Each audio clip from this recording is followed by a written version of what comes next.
What is up, everyone? Welcome back. We're here on Championship Sunday at the Disconnection Queensland Open, presented by Disc Doctor. I'm Ashley Wiedner once again. I am here with Kyle Turbo Herbo Herbertson, and we have a very special guest today, Kyle.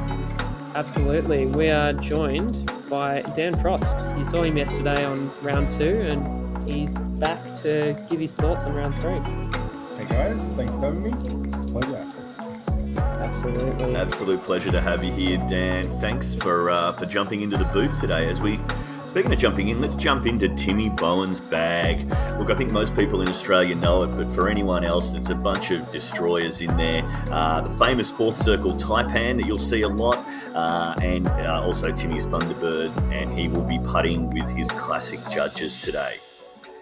Blake, on the other hand, leaning on more Discraft with those ESP Venoms, and you'll be seeing a bunch of Raptors throughout the day. Also putting with those judges, it's pretty similar. Rhys, a bit more of a mixed bag, throwing Nukes, Zeus's, and occasionally a Heat in there. He's putting with those Streamline Pilots. And in my bag, you'll see a lot of Discmania in there, leaning on a lot of DD3s, MD3s, and I'm putting with Rainmakers. Brilliant. Awesome. As we step up to the famous hole 1 at Pine Rivers Park, it's a 205 metre par 4, 673 feet, if you prefer it that way. And we're basically trying to get something straight out there, 2 straight shots, and get it out there as far as you can and get yourself in position for a touchy approach shot, as you can see the OB left and right there. And it comes in pretty tight onto that green, which is notorious for rollaways being on that mound there. And watch out for the amphitheatre on the right. Yeah, that amphitheatre's had a few visits from Wayward Plastic over the course of the last few days. Hopefully avoid all of that today. So we see Dan stepping up here. Yes, I'm going with a fairly stable DD3. There's a bit of a left to right wind, so I just didn't want to turn it over. And I turfed it. It's all about forward advancement there, Dan. So thanks, you're on the fairway. Rhys Wisniewski stepping up there, team highs of flight. Yeah, opting for a Zeus, another more stable option, just looking to get something out there and kind of kick off the round all right. Tied for 7th place out of It does. It's going to be a pretty good. Give himself some options there for that approach shot. And the man himself, Tim Bohan, the unofficial mayor of Geelong, stepping up to hole 1. About to see a backhand here from Timmy. I know. I radioed Kyle after this as Tim throws that nice little. Yeah, he's getting a nice little bit of turn fade out of that, and in a pretty good spot. But I did radio Kyle after Tim's first shot down and said, was that actually Tim? Did I see a backhand? Oh, well, for the past few weeks, we've been calling him Backhand Bohan, so he's leaning on it more. He's a backhand guy now. Yeah. He had one round with Matty Farina and said, yeah, I've got to show these people how to throw backhand better. As Blake just throws that, turns around, walks away. He knows where that Emperor's headed, straight up the guts there. So I've left myself a bit short here, just looking for a bit of a turnover with my MD. Geez, that's buttery smooth. It looks good out of the hand, but when I saw it bucketing for the OB, I was a little bit worried, but it did hold up. That's more like it from Tim. Taipan, forehand, it's easily identifiable. He's looking for a lot of flex out of that and gets it. And looks like it sticks the green. Yeah.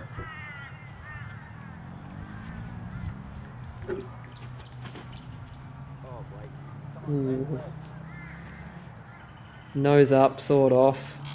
It's going to find OB again for Blake. Yeah, I saw him yesterday had a bit of trouble with OB right on the approach shot. Yeah, really hasn't been able to replicate since day one. He took that birdie first hole of the tournament and has been searching. Not what you want on hole one. Not at all. As Tim looks to make his birdie.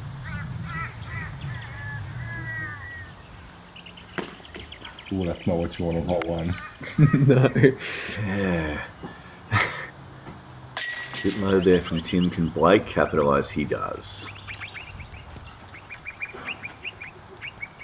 Yeah, he's looked pretty solid on the greens, Blake, once he's got going. So I hope that'll kick some momentum for his way.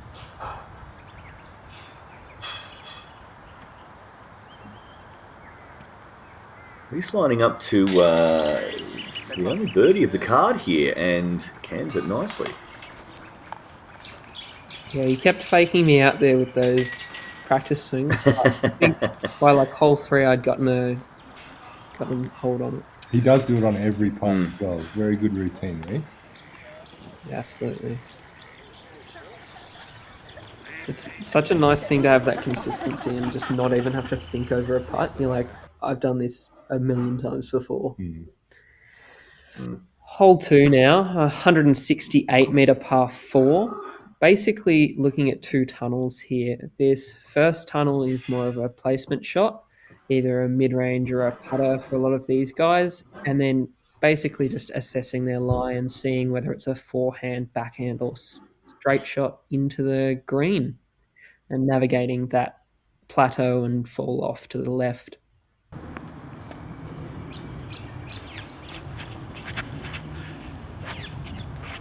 So we've seen most players try and attack this hole pretty much the same all week, I would have said, as Rhys takes it pretty much textbook up to that tee pad.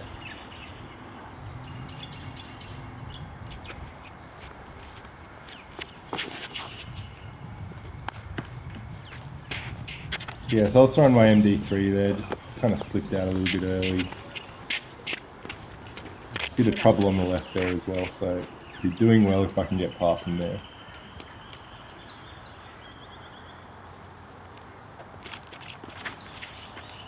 Tim with a second backhand. Am I seeing this right, Ash?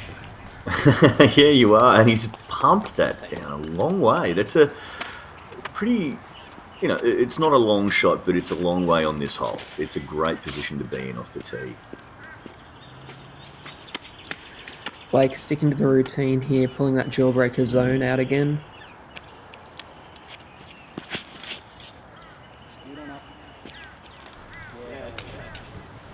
And gets a very nice kick into the middle of the fairway. Yeah, we really do need to tell Blake that's a putter.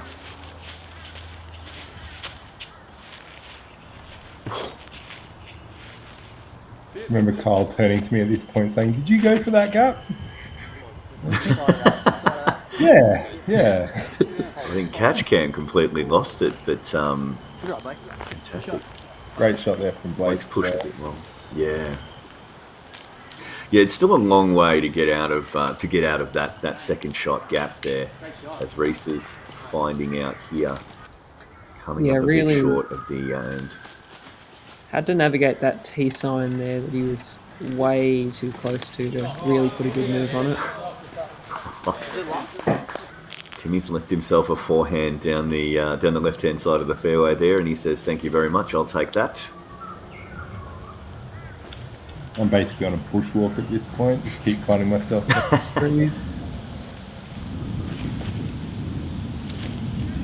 It's a very nice little straight shot with that abbreviated follow through.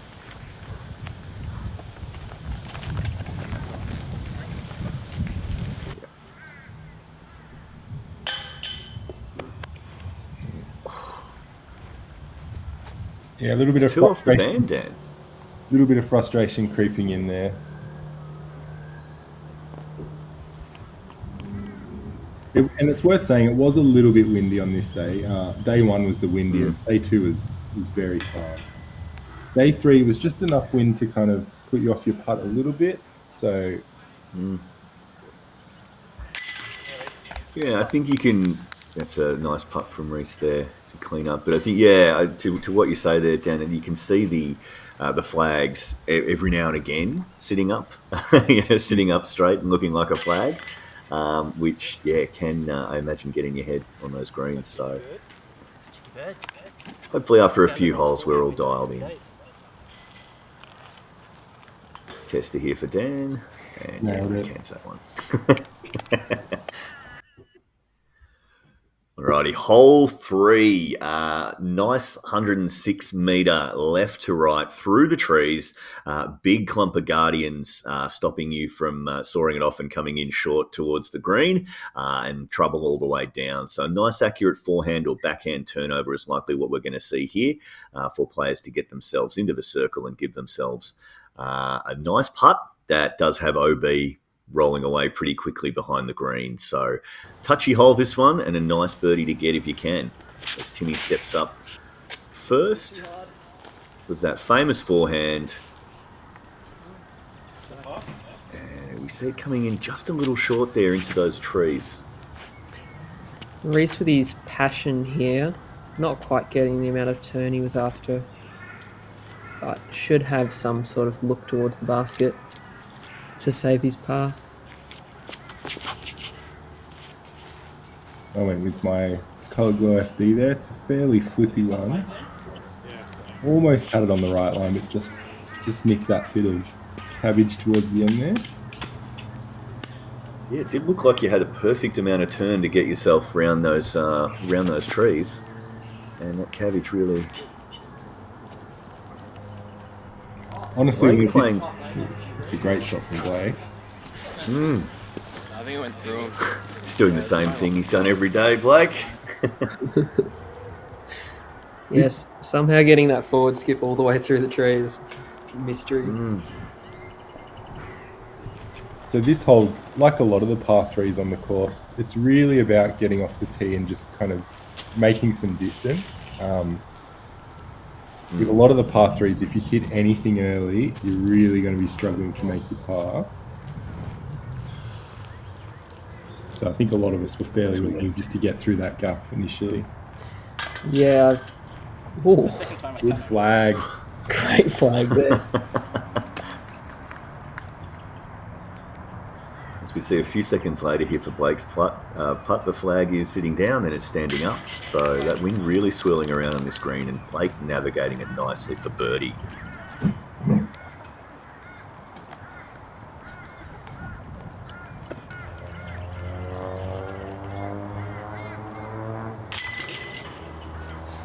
Nice clean up there.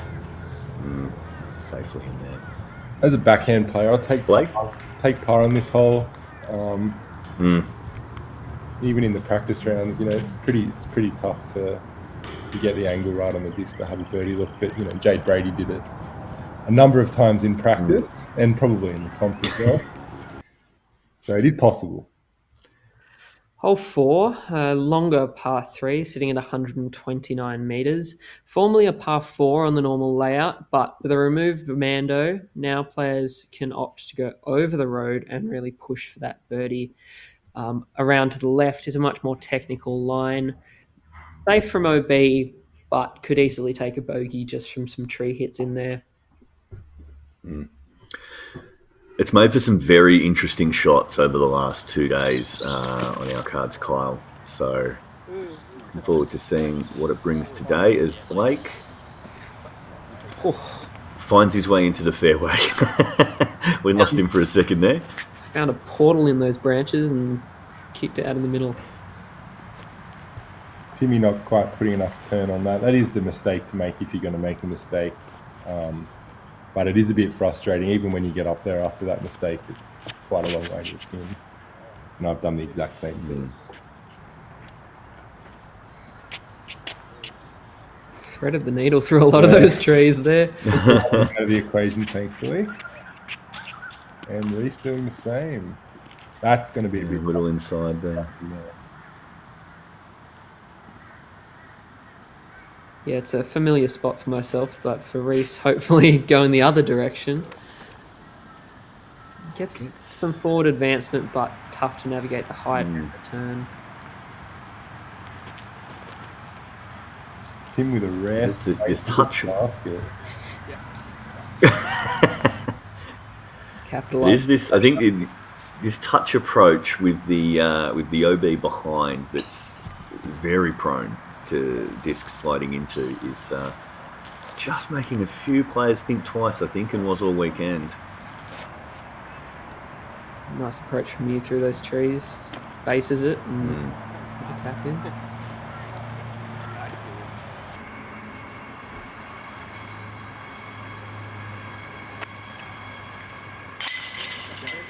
Well done, Tim. Yeah.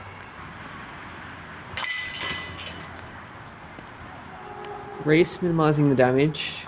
We've seen some big numbers on this hole, so even a bogey doesn't feel like worst case scenario.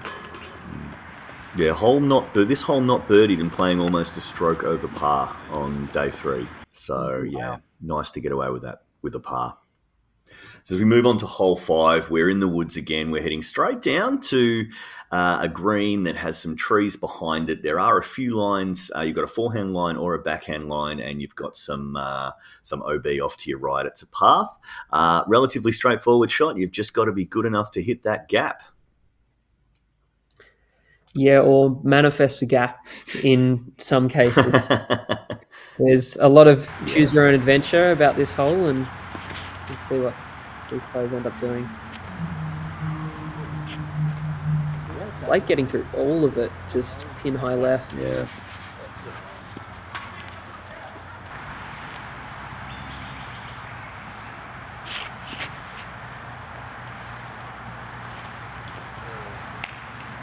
Seeing Tim line that one up, was a shot that I hadn't seen on this hole before, the righty flex forehand.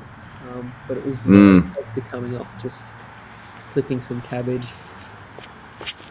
Yeah, you'll typically see the forehanders take it out wide and try and bring it in, bring it in quite heavily. But Tim going straight up the guts there. And Dan just sliding it up there again. 2 days in a row. Hole 5's your friend. Oh, great shot from Rhys. So there is that. I really like that gap on the right there. You could throw something stable or a little flip up mid just to hold straight towards the line. So, contrary to popular belief, there is a gap.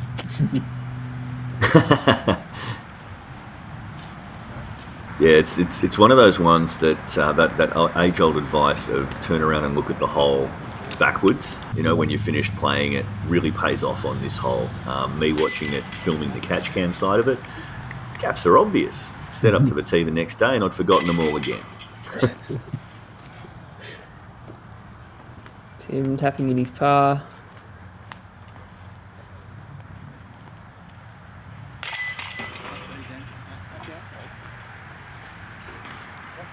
Lovely birdie there.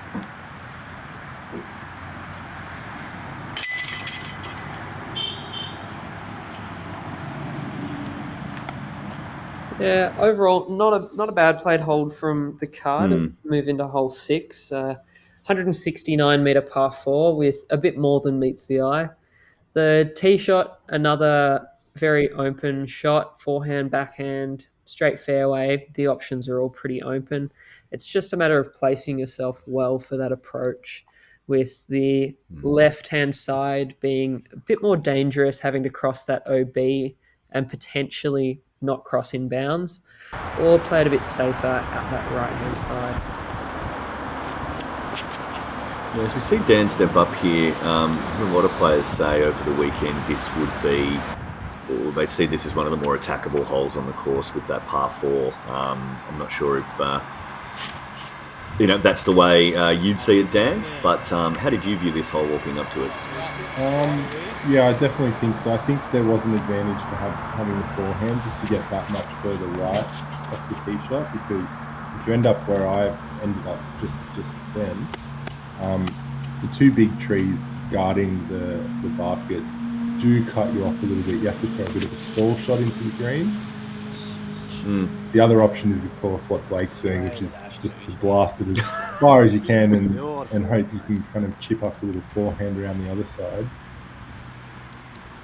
Yeah, after going long Saw him day go OB Yeah, OB pin high day one. Oh, that's a Looks great like kick he's- for Tim there. Like a slot machine, just ding, ding, ding, all sevens. Turnover, Timmy. Why did you do that? I don't know, Tim, but that's gonna find some OB. So See, I'm just trying to stall something in over the back here.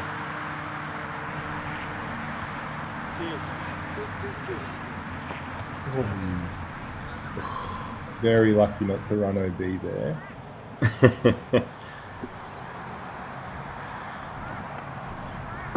for the longest time, I thought that was going to kick down the hill and OB, but just managed to stay up and park Rhys there. I wonder what Rhys does with himself during the week. Is he a landscaper and he's come out and landscaped these lines for himself overnight? It's just skipping beautifully for him today. Tim taking his medicine and putting that one close. Blake drains it. Possibly left that zone approach a little bit shorter than he would have liked, but capitalises nonetheless.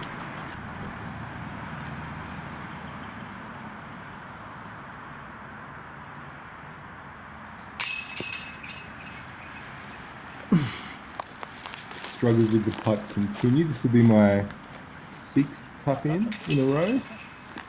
Yeah. Not one that you want to have. No. Not a stat you want to see on the sheet. But yeah, it can get hard to watch, I guess, these chain outs on these holes as we move to hole 7. Here it is, 83 metres.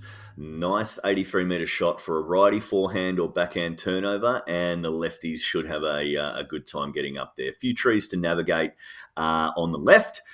They're a little bit wider than it shows on the map there, so all you've got to do is hit that gap and let the disc do the work to get up to the circle there. Bit of cabbage, bushes, forest, whatever you want to call it on the right there, but nice straight shot if you're good enough, Kyle. Absolutely. These guys should be just letting the disc do the work for either shot, really. Playing into the skip for the forehand or playing into the slidey ground play for the turnover. As Rhys is looking for some redemption after having his flight cancelled. And puts that one, I think, just long of the circle. Yeah, if you get round that second tree, that tree's about pin high, so you're going to be a little bit long, but still a nice putt from there. Oh, that's butter, Dan. Great, Dan. Great shot. Is that lost to MD again? It is. Yeah. Pretty handy on the old turnover. I will say, having looked at the map just before, I think the angles that the left to right angle it showed was a little bit dramatic. It's more of a soft turnover than a hard left to right, so a bit more viable than maybe it looked looking at the map.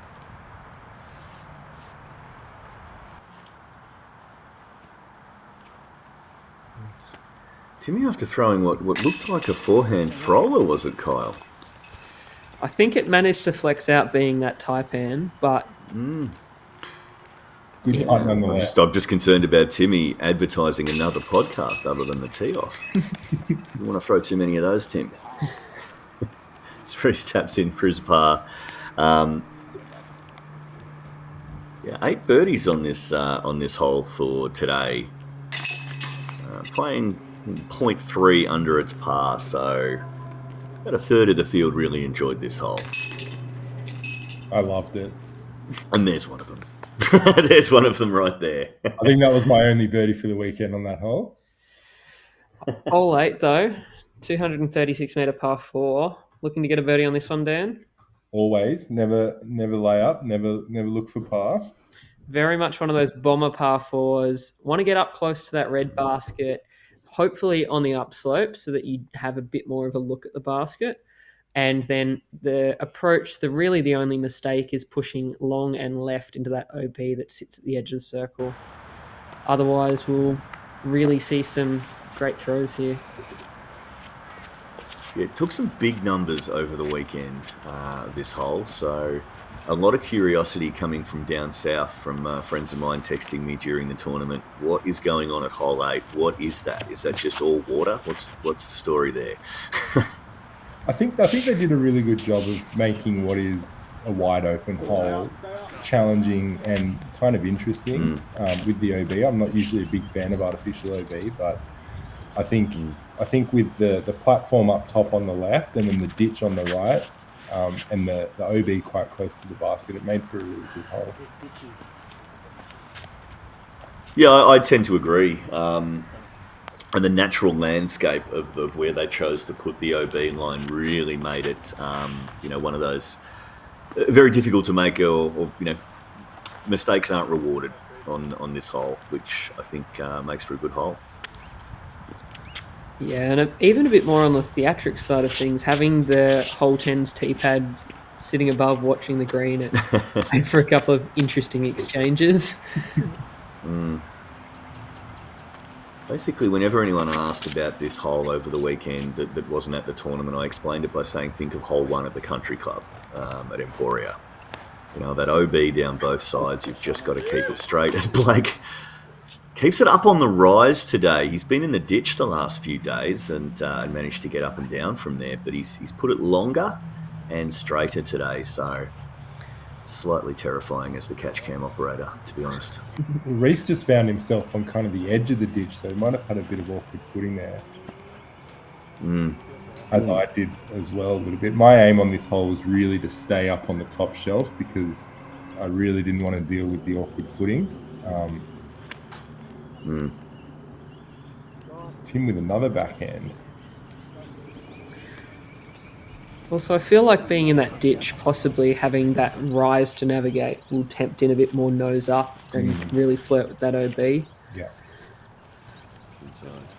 Being able to flat release it, similar to what Blake's done here, and just let that zone sit down. I think that's his air heart. Well, he hasn't played a carbon copy of the last few days, but he's done pretty much the same thing. Like he played it seems well to like to stick to his plans. Yeah, he did play it well all weekend. Unfortunately, yesterday I think he had a bit of a spit out. I'm just trying my little Barsby bid here.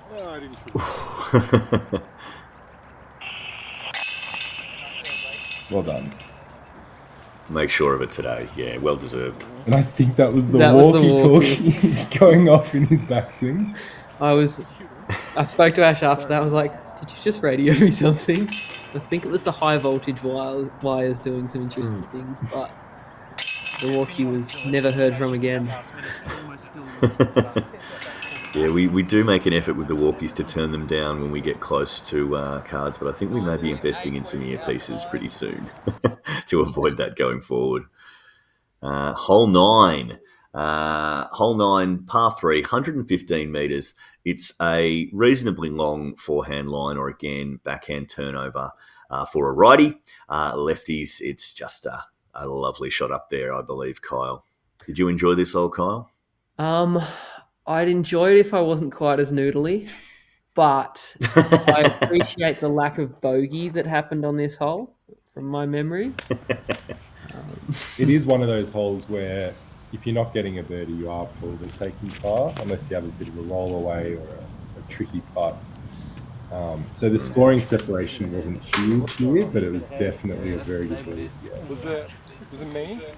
Yeah, for sure. Yeah. Seen Dan play it pretty well yesterday. Nearly ringing it up, even. That was...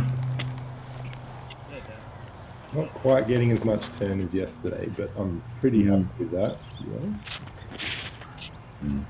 Yeah, I think the wind died down a bit between Blake's shot and yours. And not as much headwind as you expected. No. It was a ripping headwind, you guys. Yeah.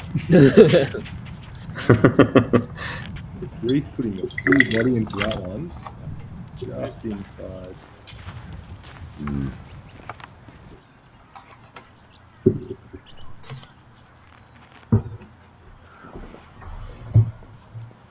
Ooh. Got a good little floaty bid, Rhys.